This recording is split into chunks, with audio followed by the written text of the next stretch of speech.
السلام علیکم dear students, lecture number 2 کے ساتھ ہم آپ کی خدمت میں حاضر ہیں، جو کہ ہے سبق نمبر 6 کا، جس کا عنوان ہے پنچایت، اور جس کو لکھا ہے منشی پریم چند نے۔ یہ جو سبق ہے اس کے اوپر ہم یہ کہتے ہیں کہ یہ کہانی کی صورت کے اندر ہے، یہ افسانے میں سے لیا گیا اور افسانوی صورت کے اندر اس کو بیان کیا گیا ہے۔ اور پنچایت کے اندر جو ایک سبق ہمیں دیا گیا، یہ جو مرکزی خیال جس کو ہم اس میں سے لیتے ہیں وہ یہ ہے کہ ہمیشہ انصاف کو بول بالا ہونا چاہیے اور لوگوں کو ہمیشہ حق کا ساتھ دینا چاہیے، دوستی کو بالائے طاق رکھتے ہوئے، رشتہ داری کو پسے پشت ڈالتے ہوئے۔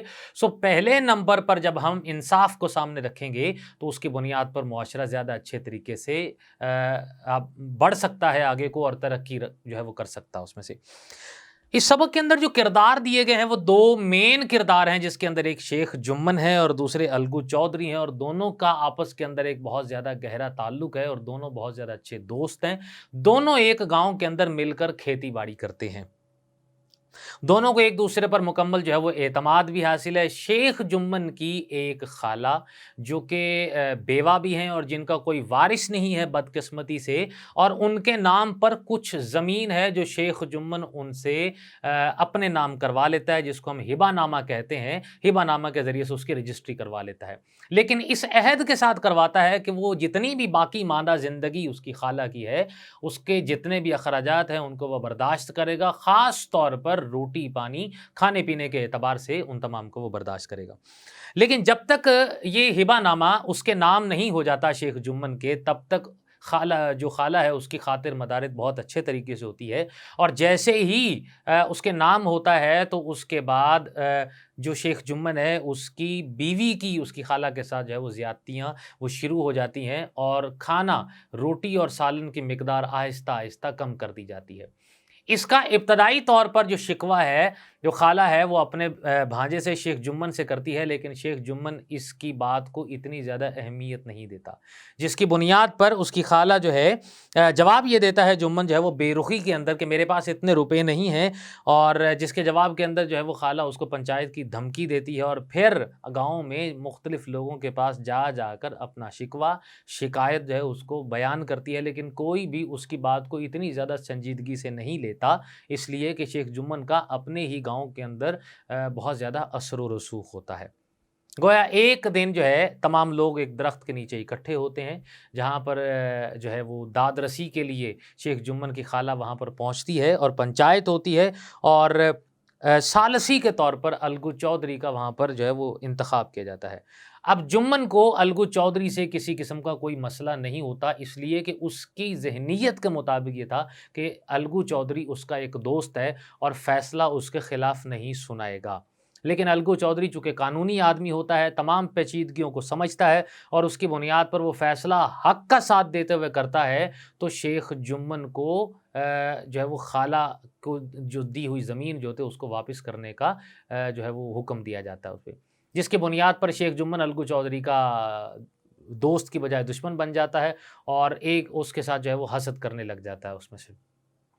انہی معاملات کی بنیاد پر جو ہے ابھی کچھ عرصہ قبل اب الگو چودھری کا دوسرا اس کے اندر جو ہے وہ قصہ بتایا جاتا ہے کہ الگو چودھری 1 سال قبل میلے سے بیلوں کی جوڑی اٹھا کر لاتا ہے،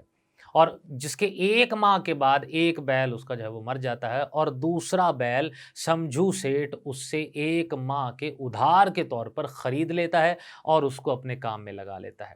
سمجھو سیٹھ اس کے اوپر گاؤں سے منڈی جا کر جو ہے وہ سامان کو لاتا ہے، جس کے اندر تیل، نمک اور کھانے پینے کی مختلف اشیاء جو ہیں، اور دن کے 3 4 جو ہے وہ چکر کاٹتا ہے۔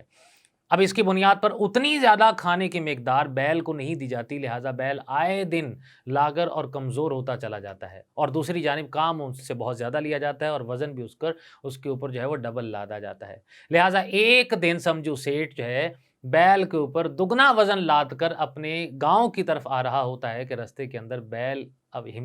ہمت جو ہے وہ بیل کی جواب دے جاتی ہے اور وہ وہیں پر گر پڑتا ہے۔ سمجھو سیٹھ اس کو بہت مارتا پیٹتا ہے، لیکن وہ ادھر سے ادھر ہونے کا نام نہیں لیتا، یہی وجہ ہے کہ سمجھو سیٹھ کو رات راستے میں ہی گزارنی پڑ جاتی ہے،